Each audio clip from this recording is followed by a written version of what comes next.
Melbourne के एक child care कार्यकर्ता पर बाल बलात्कार सहित कई अपराधों का आरोप लगाए जाने के बाद लगभग 1200 बच्चों को संक्रामक रोगों की जांच कराने का आग्रह किया जा रहा है।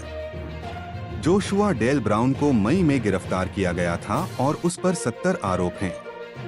पुलिस का आरोप है कि उसने अप्रैल 2022 और जनवरी 2023 के बीच 8 बच्चों, जिसमें एक 5 महीने का बच्चा भी शामिल है, के साथ दुर्व्यवहार किया।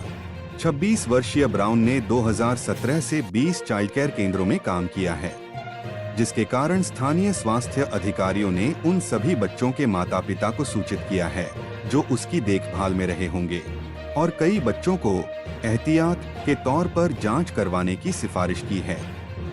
ब्राउन, जिन्होंने अभी तक आरोपों के लिए कोई दलील नहीं दी है, को हिरासत में रखा गया है और उन्हें सितंबर में मेलबर्न मजिस्ट्रेट कोर्ट में पेश होना है। पुलिस का आरोप है कि जिन 8 बच्चों को नुकसान पहुंचाया गया, वे सभी 5 साल से कम उम्र के हैं और मेलबर्न के दक्षिण पश्चिम में पॉइंट कुक में creative gardens early learning centre में पढ़ते थे।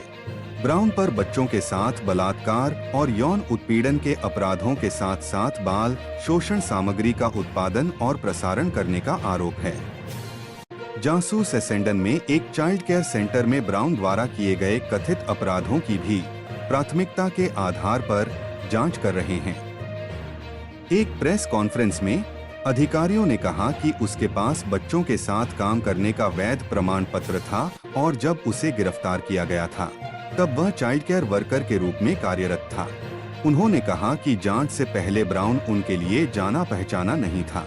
उन्होंने आगे कहा कि उनका मानना है कि उसने अकेले ही यह काम किया और कथित अपराध केवल विक्टोरिया में ही हुआ। विक्टोरिया पुलिस की जेनेट स्टीवेंसन ने कहा कि श्री ब्राउन की पहचान उजागर करना एक असामान्य निर्णय था, लेकिन यह एक अनोखा मामला है। उन्होंने कहा, यह सुनिश्चित करना बहुत महत्वपूर्ण है कि हर माता पिता को पता हो कि उनका बच्चा कौन है और उन्होंने कहां काम किया है। मुख्य स्वास्थ्य अधिकारी क्रिश्चियन मैकग्राथ ने यह नहीं बताया कि श्री ब्राउन का यौन संचारित संक्रमण के लिए सकारात्मक परीक्षण हुआ था या नहीं, लेकिन उन्होंने कहा कि कथित अपराध के तरीके का मतलब है कि कुछ बच्चों को संक्रामक रोगों की जांच करवाने के लिए कहा जा सकता है। उन्होंने बताया कि करीब 2600 परिवारों से संपर्क किया गया है और 1200 बच्चों को जांच के लिए सिफारिश की गई है। उन्होंने यह भी कहा कि बच्चों को जो संक्रमण हुआ है उसका एंटीबायोटिक दवाओं से इलाज किया जा सकता है। विक्टोरिया की प्रीमियर जैकिंटा एलन ने कहा कि वह आरोपों से घृणास्पद। उन्होंने कहा, मेरा दिल उन परिवारों के लिए टूटता है जो हर माता पिता के सबसे बुरे सपने को जी रहे हैं। एलन ने कहा कि विक्टोरिया भर के परिवार इस मामले से क्रोधित और भयभीत होंगे। उन्होंने कहा कि प्रभावित लोगों के लिए एक समर्पित वेबसाइट बनाई गई है।